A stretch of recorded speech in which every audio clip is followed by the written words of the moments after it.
Hello, నమస్తే. This is Anjaneyulu. ఈరోజు topic వచ్చేసి మహాన్యూస్ ఆఫీస్ పైన బీఆర్ఎస్ కార్యకర్తలు దాడి చేసిండ్రు. మరి ఈ దాడిని అయితే ప్రముఖులందరూ ఖండించడం జరిగింది. కొంతమంది అయితే మంత్రులు సైతం మహాన్యూస్ ఆఫీస్కి వెళ్ళడం జరిగింది, పరామర్శించడం జరిగింది. ఫిజికల్గా దాడి చేసి కారు అద్దాలు ధ్వంసమైన రకరకాలుగా మహాన్యూస్ ఆఫీస్ మీద అయితే దాడి జరిగింది. మీడియా అనేది మన వ్యవస్థలో ఒక ఫోర్త్ ఎస్టేట్ కాబట్టి మీడియా అంటే చాలా విలువైనది, ప్రజలకు విలువైన సమాచారాన్ని అందించేది. కాబట్టి ప్రతి ఒక్కరూ ఏ మీడియా సంస్థ మీద దాడి జరిగినా కూడా ఖండించాల్సిన అవసరం ఉంది, ఖండించాల్సిన బాధ్యత కూడా మనం ఉంది. ఓకే, మరి మీడియా అనేది కూడా ఏ విధంగా మలుచుకోవాలి, ఏ విధంగా నడుచుకోవాలి, మీడియా అనేది ఏ విధమైన వార్తలు రాయాలి, ఏ విధమైన రాయకూడదు అనేది ఒక అదైతే ఉండాలి. ఎందుకంటే ఒక ప్రముఖమైన వ్యక్తులు అక్కడ ఫోన్ ట్యాపింగ్ విషయంలో ఇంకా సిట్ విచారణ జరుగుతూనే ఉన్నది. విచారణ జరుగుతున్నప్పుడు ఫోన్ ట్యాపింగ్ సంబంధించిన విషయాలను ఒక మీడియా సంస్థ మరి ఉన్నది లేనట్టుగా, లేనిది ఉన్నట్టుగా ఏ విధంగా వార్తల్ని ప్రచారం చేస్తారనేది కూడా ఆలోచన చేయాలి. ఎందుకంటే కేటీఆర్ అనే వ్యక్తి ఒక పార్టీకి వర్కింగ్ ప్రెసిడెంట్, అదేవిధంగా గతంలో తెలంగాణ రాష్ట్రంలో మంత్రిగా పనిచేసిండు. ఆయనకు కూడా ఒక పేరు అనేది ఉంటుంది, ఆయనకు ఒక కుటుంబం అనేది ఉంటుంది.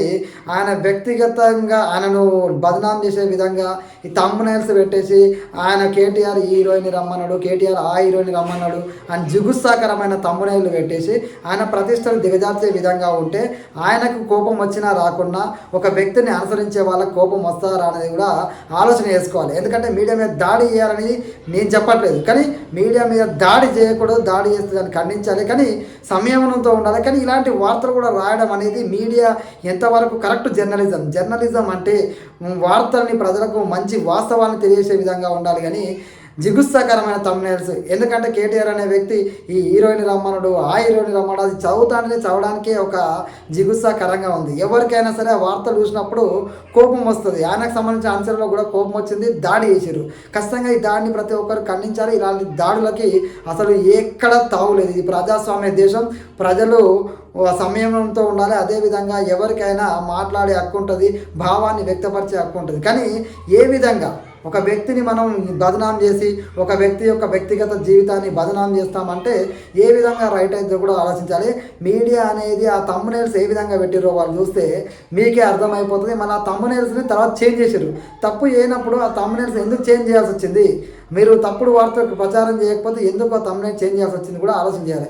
ఎందుకంటే పెద్ద పెద్ద వాళ్ళు ఎందుకు ఖండించారంటే సమాజంలో ప్రజాస్వామ్యబద్ధంగా మనం ఉన్నాం కాబట్టి ప్రజాస్వామ్యంలో ఏ వ్యక్తి ఎలాంటి మిస్టేక్ చేస్తే ఆ మిస్టేక్ని న్యాయపరంగా ఎదుర్కోవాలి. కానీ ఇలా భౌతిక దాడులు చేసి ఒక మీడియా అనే వ్యవస్థని బదనాం చేసి భయపెట్టే విధంగా చేయకూడదనే ఉద్దేశంతో పెద్దవాళ్ళందరూ చాలా పెద్ద ప్రముఖులందరూ ఈ విషయాన్ని ఖండించారు. అంతేగాని వాళ్ళు థంబ్నెయిల్స్ ఎలా పెట్టినా ఓకే, ఇలా పెట్టినా ఓకే అని చెప్పి వాళ్ళు ఎక్కడ చెప్పలేదు. చాలామంది ఖండించిన వాళ్ళందరూ మహాన్యూసే కాదు, ఇంకా ఏ న్యూస్ అయినా సరే ఎలాంటి థంబ్నెయిల్స్ వాడాలి, ఎలాంటి థంబ్నెయిల్స్ వాడకూడదు, ఎలాంటి విషయాన్ని ప్రచారం చేయాలి, ఎలాంటి విషయాన్ని ప్రచారం చేయకూడదు, వ్యక్తిగత జీవితాల జోలికి వెళ్ళకూడదు. వ్యక్తిగత జీవితాల గురించి వెళ్ళినప్పుడు వీళ్ళకి పూర్తి అవగాహన ఉండాలి. కానీ వీళ్ళకి తెలిసింది తెలియనట్టుగా, తెలియంది తెలిసినట్టుగా, వీళ్ళకి నచ్చింది నచ్చినట్టుగా, నచ్చంది నచ్చినట్టుగా ఏదో ఒక విధంగా రాసేస్తా అంటే అది జర్నలిజం కాదు. ప్రజల్ని మెప్పించే విధంగా ఉండే జర్నలిజం, వాస్తవాన్ని తెలియజేసే జర్నలిజం. కానీ ఇలా నోటికొచ్చింది రాసేది, నోటికొచ్చింది చెప్పేది జర్నలిజం కాదు. కాబట్టి ఒక వ్యక్తి ఎవరైనా సరే ఒక గొప్ప స్థాయిలో ఉన్నప్పుడు ఆ వ్యక్తికి ఎంతో కొంత ఫాలోయింగ్ ఉంటుంది కాబట్టి, ఆయనకు అనుచరులు ఉంటారు కాబట్టి, అభిమానించే వాళ్ళు ఉంటారు కాబట్టి వాళ్ళు హట్ అవుతారు. ఖచ్చితంగా భౌతిక దాడులు అంటే అందరూ ఒకే విధంగా ఉండరు కదా, సంయమనంతో ఉండరు. కొంతమంది భౌతికంగా కూడా దాడి చేయడానికి ఆస్కారం ఉంటుంది, కానీ అలా చేయడం ముమ్మాటికి తప్పు.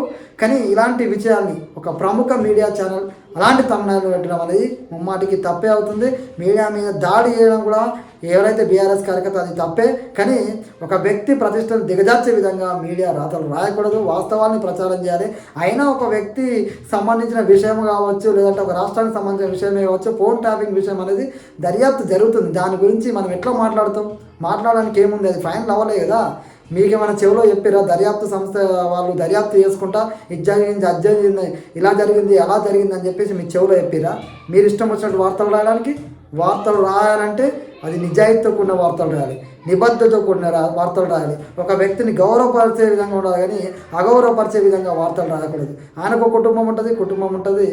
రాసే వార్తల్ని జాగ్రత్తగా రాయండి. మీడియా అంటే 10 మందికి మంచి విషయాన్ని చేరేయాలి, కానీ 10 మంది ఇట్లా చర్చించుకునే విధంగా ఇక్కడ దాడి జరిగిందట, ఎందుకు జరిగిందంటే పూర్తిగా ఆరాధిస్తే అర్థమైపోతుంది ఎవరికైనా ఎవరు ఏ మిస్టేక్ చేశారనేది. ఇక్కడ ఎవరు తప్పు అనేది స్పష్టంగా కనబడుతూనే ఉంది. కాబట్టి భౌతిక దాడి చేయకూడదు. అలా చేసిన వాళ్ళని కఠినంగా శిక్షించాలి, వాళ్ళ మీద చర్యలు తీసుకోవాలి. కానీ ఇలా తప్పుడు రాతలు రాసిన వాళ్ళ మీద కూడా చర్యలు తీసుకోవాలి.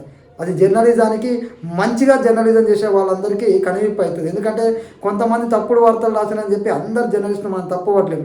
చాలా పవర్ఫుల్ జర్నలిజం అంటే చాలామంది గొప్ప గొప్ప వాళ్ళు ఉన్నారు జర్నలిజంలో, చాలామంది మేధావులు ఉన్నారు జర్నలిజంలో, చాలామంది మంచి వార్తల్ని మనకు అందిస్తున్న ఛానళ్ళు ఉన్నాయి.